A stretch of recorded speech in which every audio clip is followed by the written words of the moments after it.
Finalement, la réunion de tous les enjeux a eu lieu ce lundi 12 août en Angola, précisément à Kazombo, siège du règne de la reine Nyakatolo. Autour de la table, l'empereur Mointiave, le gouvernement angolais représenté par le vice-gouverneur et la reine Nyakatolo. Pour cette dernière, cette rencontre a été le moment de vérité. Dans sa gibecière, elle a apporté tous les documents authentiques, lui reconnaissant la royauté. Voici mes documents. Dès l'arrivée des Portugais, ils m'ont trouvé ici comme reine et m'ont reconnu comme étant la reine. Mais Chinouké, c'est un chef qui n'a pas une juridiction assez grande, mais il veut se mettre à mon niveau, il veut s'égaler à moi. Et je crois qu'il est motivé que par la jalousie, parce que le gouvernement angolais m'offre une Land Cruiser et beaucoup d'autres prisons.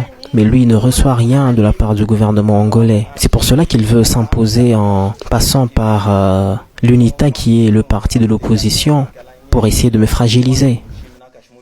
Le gouvernement angolais, par le biais du vice-gouverneur, a éclairci l'auditoire sur la législation angolaise concernant la gestion du pouvoir coutumier. Depuis l'indépendance de l'Angola, l'État angolais reconnaît seulement dans cette province de Mushiku à Alto Zambezi l'existence d'une seule reine, qui est la reine Nyakatolo.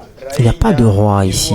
Et même nous, le gouvernement, n'avons pas le droit ou encore le pouvoir d'imposer un roi ou une reine si cette personne-là ne provient pas de la descendance de Nyakatolo. Bref, le gouvernement angolais n'a aucun droit de nommer soit un empereur ou une reine ou un roi.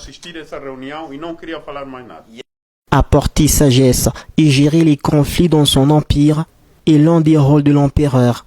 Ce besoin s'est fait sentir ici à Kazombo, où un chef d'une collectivité du nom de Chinouké rivalisait avec la reine. À l'arrivée du Mointiave à Kazombo, l'homme a pris fuite.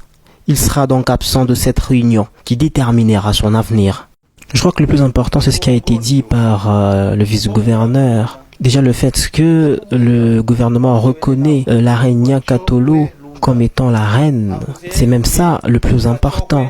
Et ce que je donnerais comme conseil à la reine Nyakatolo, c'est que quand le chien aboie, la caravane passe. Le plus important, c'est que tu es reconnu comme étant la reine par le gouvernement angolais. Et tout ce que les autres peuvent raconter derrière ton dos, ça n'a aucune importance. Enfin, le sourire a réapparu sur le visage de la reine Nyakatolo après cette tripartite. Rencontre réussie après plusieurs tentatives pendant plus de 5 ans.